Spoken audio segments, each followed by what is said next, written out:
Le réseau ivoirien pour la lutte anticorruption RILAC a organisé le jeudi 5 décembre 2024 un atelier sur le renforcement des capacités des syndicats d'enseignants pour la lutte contre la corruption en milieu scolaire. Cet atelier, qui a réuni divers acteurs du secteur éducatif, avait pour thème bonne gouvernance en milieu scolaire et universitaire en Côte d'Ivoire, rôle et responsabilité des syndicats d'enseignants dans la surveillance de la corruption. L'objectif principal était de doter les syndicats d'enseignants des outils et des moyens nécessaires pour jouer un rôle clé dans la surveillance de la gouvernance scolaire.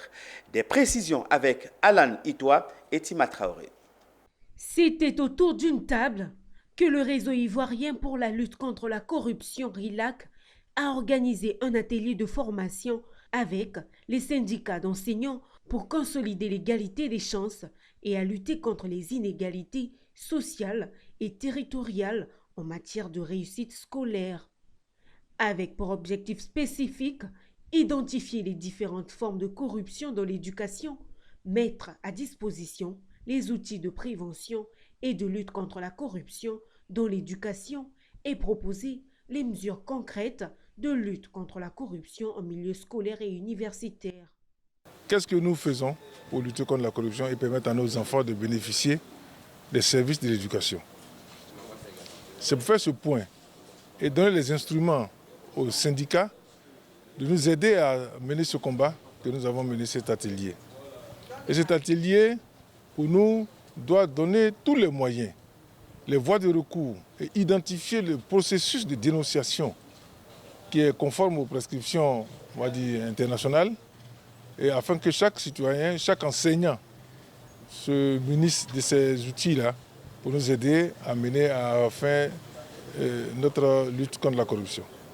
Avec pour responsabilité d'apporter les connaissances approfondies et des perspectives basées sur des recherches rigoureuses, Fadiga Safiatou, présidente de la Fédération nationale des parents d'élèves et des partenaires de l'école Côte d'Ivoire, affirme que cet atelier est important pour eux qui ont une lourde charge sur les élèves. La corruption a fait qu'aujourd'hui, dans nos États, on ne peut pas avoir les gens qui méritent leur poste occuper ces postes-là à cause de cette histoire de corruption.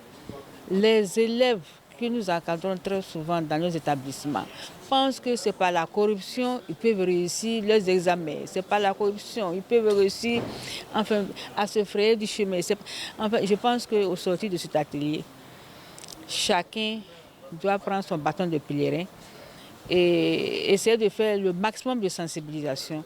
Rappelons que le thème « Bonne gouvernance en milieu scolaire et universitaire en Côte d'Ivoire » rôle et responsabilité des syndicats d'enseignants dans la surveillance de la corruption avait pour objectif général renforcer les capacités des syndicats d'enseignants dans la gouvernance scolaire et universitaire.